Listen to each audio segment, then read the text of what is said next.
سے رکھیں گے۔ اس کی وجہ یہ ہے کہ شریعت میں جتنی بھی عبادات ہیں ان کے لیے وقت جو ہے وہ ظرف ہوتا ہے۔ یہ ایک فقہ کی اصطلاح ہے ظرف۔ اس کو میں ایک آسان طریقے سے سمجھاتا ہوں کہ ظہر کا وقت جب ہمارے ہاں داخل ہوگا تو ظہر کا حکم متوجہ ہو جائے گا۔ ظاہر ہے ہمارے ہاں جب صبح صادق ہوگی تو ہمارے ہاں جو ہے وہ صبح صادق کے احکامات ہماری طرف متوجہ ہو جائیں گے۔ ایسا نہیں کہ ہم دنیا کو نہیں دیکھیں گے کہ دنیا کیا کر رہی ہے، ہم جہاں رہتے ہیں وہاں کے حساب سے قربانی کا بھی ایسا ہی ہے۔ حالانکہ ابراہیم علیہ السلام نے جو قربانی کی تھی وہ تو 10 ذی الحجہ کو کی تھی نا۔ اب سعودی عرب میں 10 ذی الحجہ ایک دن پہلے ہو رہی ہے، تو ہم یہ نہیں کہہ سکتے کہ ہم ایک دن پہلے قربانی کریں گے۔ تو جو جتنی بھی عبادات ہیں نا ان میں وقت اس عبادت کے لیے ظرف ہوتا ہے۔ تو یوم عرفہ کا جو دن ہے، اس دن جو وقوف عرفہ ہوتا ہے وہ اس لیے ہوتا ہے کہ وہ 9 تاریخ ہوتی ہے۔ اگر 9 تاریخ نہ ہوتی تو وقوف عرفہ بھی نہ ہوتا۔ تو عرفہ کا روزہ وہ بھی عرفہ کے دن ہوگا۔ تو جس دن ہمارا عرفہ کا دن ہوگا، یعنی میں اس لیے وضاحت کر رہا ہوں کہ بعض لوگ کہتے ہیں چونکہ ہمارے ہاں عرفہ نہیں ہے، وقوف عرفہ نہیں ہے، سعودیہ میں وقوف عرفہ جس دن ہے تو اس دن عرفہ کا روزہ بھی ہوگا۔ تو بھئی سعودیہ میں وقوف عرفہ کی یعنی سعودیہ میں وقوف عرفہ کی وجہ سے روزہ نہیں ہو رہا، بلکہ 9 ذی الحجہ کی وجہ سے وقوف عرفہ ہو رہا ہے۔ تو ہمارے ہاں بھی 9 ذی الحجہ کی وجہ سے روزہ ہوگا، نہ کہ عرفہ کی وجہ سے ہوگا، کیونکہ عرفہ خود کسی اور وجہ سے ہو رہا ہے۔ تو اس لیے یہ جو دن ہے نا، وقت، یہ ظرف ہے۔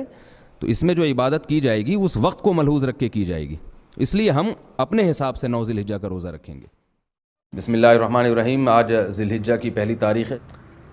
ذی الحجہ کا مہینہ جب شروع ہو جائے تو رسول اللہ صلی اللہ علیہ وسلم کی کچھ ہدایات ہیں اس کے بارے میں۔ آپ صلی اللہ علیہ وسلم نے صحیح حدیث میں فرمایا کہ ما من ایام العمل الصالح فیہا احب الی اللہ من هذه الايام، او کما قال صلی اللہ علیہ وسلم، کہ ان 10 دنوں میں اللہ کو نیک عمل بہت زیادہ محبوب ہے۔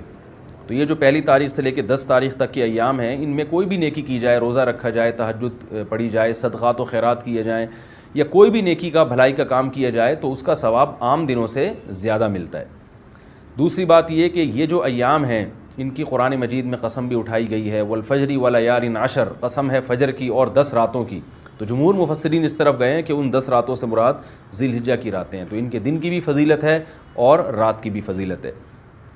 اور رسول اللہ صلی اللہ علیہ وسلم نے ان ایام کے بارے میں فرمایا کہ جس شخص کا ارادہ ہو، صحیح حدیث ہے، جس شخص کا ارادہ ہو قربانی کرنے کا تو اس کو چاہیے کہ ان دنوں میں اپنے ناخن اور بال نہ کاٹے۔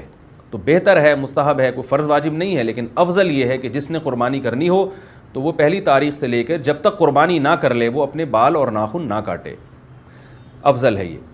اور ایام تشریق بھی ہیں ان میں، 9 ذی الحجہ سے لے کر 13 ذی الحجہ تک ایام تشریق شروع ہوتے ہیں، جن میں تکبیرات تشریق ہے، جس میں زور زور سے اللہ اکبر لا الہ الا اللہ، اللہ اکبر وللہ الحمد یہ پڑھا جاتا ہے۔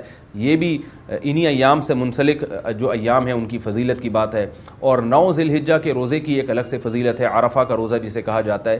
تو 9 تاریخ کا روزہ وہ آپ صلی اللہ علیہ وسلم نے اس کی بہت ترغیب دی ہے۔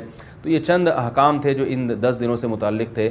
اللہ تعالیٰ سے دعا ہے کہ ہمیں ان ایام کی جو فضیلت ہے ان کو حاصل کرنے کی اللہ تعالیٰ ہمیں توفیق عطا فرمائے۔ وما علینا الا البلاغ۔